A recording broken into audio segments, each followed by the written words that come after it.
അവസാനമായി എനിക്ക് സൂചിപ്പിക്കാനുള്ളത്, ഖുർആൻ തൊട്ട് സത്യം ചെയ്യിപ്പിക്കുക. എവിടെ എത്തി UDF?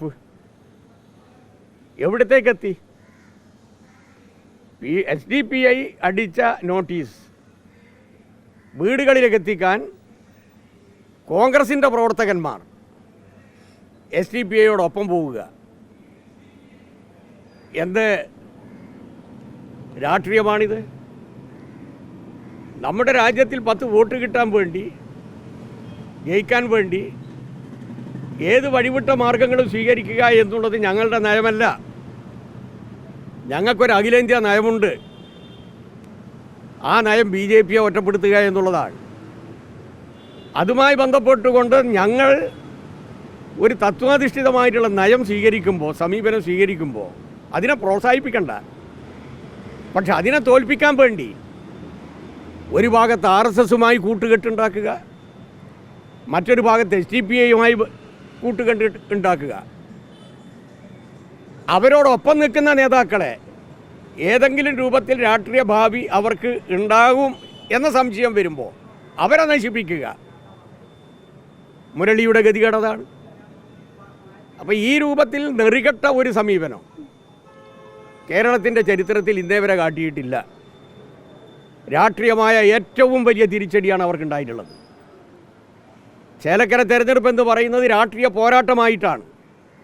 പിണറായി ഗവൺമെൻറ്റിനോടുള്ള ജനങ്ങളുടെ ഹിതം എന്താണ് എന്ന് വെളിപ്പെടുത്തുന്നതായിരിക്കും ഈ തെരഞ്ഞെടുപ്പ് എന്നാണ് UDF പറഞ്ഞത്.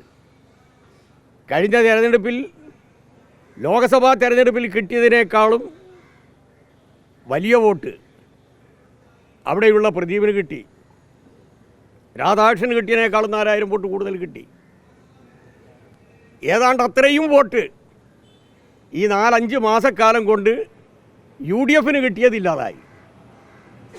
ഏത് രൂപത്തിലാണ് അവരുടെ ജനകീയ അടിത്തറ പോയത്, നഷ്ടപ്പെട്ടത്?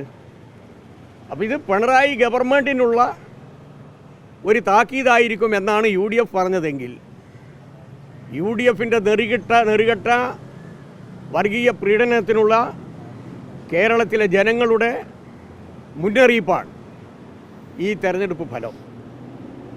സഖാവ് സെരിൻ കേരള രാഷ്ട്രീയത്തിലെ തിളങ്ങുന്നൊരു നക്ഷത്രമാകാൻ പോവുകയാണ്.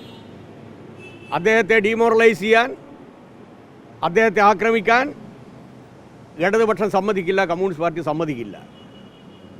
ഇതാണ് ഇതിൻ്റെ ഭാഗമായി സൂചിപ്പിക്കാനുള്ളത്.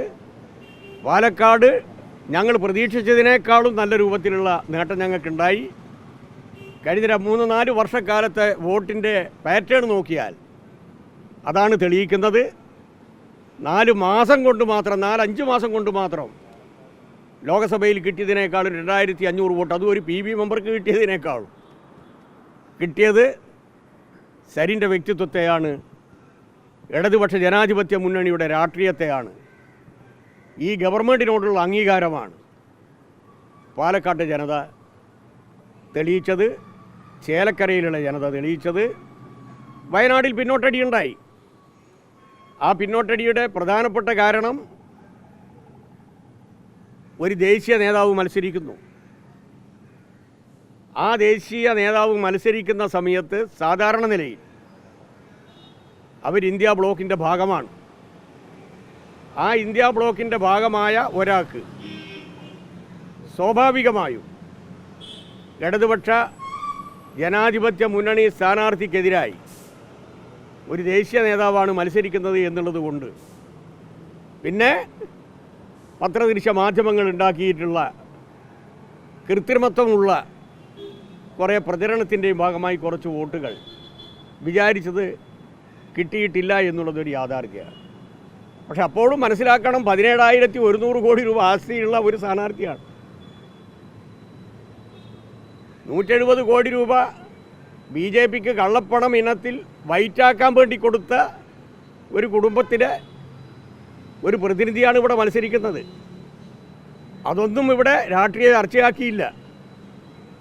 ഫാസിസത്തിനെതിരായിട്ടുള്ള നീക്കത്തിൻ്റെ ഭാഗമായി ഭരണഘടനയും ജനാധിപത്യവും സംരക്ഷിക്കാൻ വേണ്ടി രൂപം കൊണ്ട ഇന്ത്യ മുന്നണിയുടെ ഒരു നേതാവാണ് ഇവിടെ വന്ന് LDFനെതിരായിട്ട് മത്സരിക്കുന്നത്. ഇതുകൂടി ഇതിൻ്റെ ഭാഗമായി കൂട്ടിച്ചേർത്ത് പറയാൻ നിർബന്ധിക്കപ്പെടുകയാണ്.